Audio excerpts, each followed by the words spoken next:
Assalamualaikum warahmatullahi wabarakatuh. Salam sejahtera bagi kita semua. Video ini dibuat untuk memenuhi mata kuliah pengantar komunikasi digital di Universitas Cyber Asia. Di sini saya akan menjelaskan mengenai pengertian dari komunikasi. Komunikasi adalah proses suatu penyampaian makna dari satu entitas atau kelompok ke kelompok lainnya melalui penggunaan tanda, simbol, atau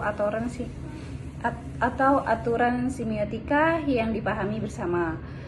Dari penjelasan tersebut dapat dipahami bahwa pengertian komunikasi adalah suatu aktivitas penyampaian informasi, baik itu pesan, ide, atau gagasan dari satu pihak ke pihak lainnya, yang dilakukan secara langsung maupun tidak langsung. Aktivitas komunikasi dapat dilakukan dengan dua cara, yaitu secara langsung dengan lisan atau verbal, sehingga memudahkan kedua belah pihak untuk saling mengerti. Yang kedua, secara tidak langsung, yaitu melalui media tertentu seperti bahasa tubuh, tulisan, telepon, radio, dan lain sebagainya. Saya akan menjelaskan contoh komunikasi dalam ruang lingkup perusahaan. Komunikasi merupakan faktor penting dalam keberlangsungannya di sebuah sistem di perusahaan yang mampu menjembatani komunikasi antara manajemen serta karyawan. Misalnya, manajemen menginformasikan perihal perubahan kebijakan atau peraturan organisasi kepada karyawannya. Selanjutnya, saya akan menjelaskan pesan komunikasi nonverbal. Komunikasi nonverbal biasanya digunakan untuk menggambarkan semua peristiwa komunikasi di luar kata-kata terucap dan tertulis. Secara teoritis, komunikasi nonverbal dan komunikasi verbal dapat dipisahkan. Namun, dalam kenyataannya, komunikasi ini saling melengkapi dalam komunikasi yang kita lakukan sehari-hari.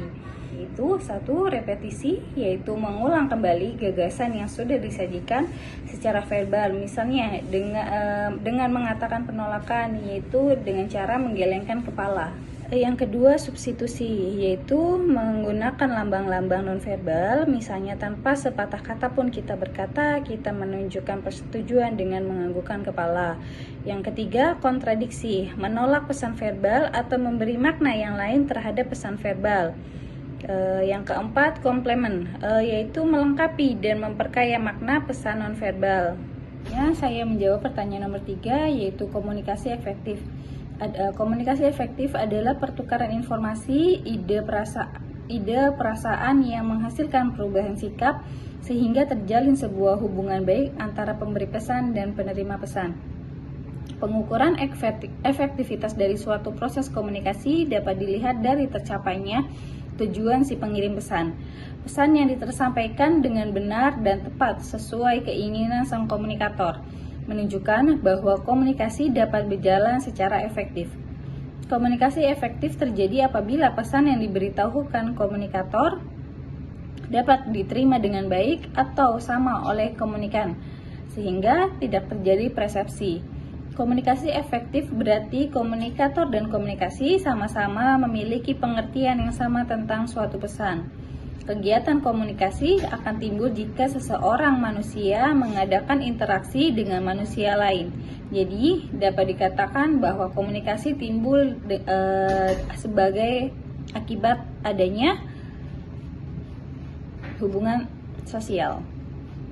Pengertian tersebut mengandung arti bahwa komunikasi tidak dapat dipisahkan dari kehidupan umat manusia, baik secara individu maupun kelompok.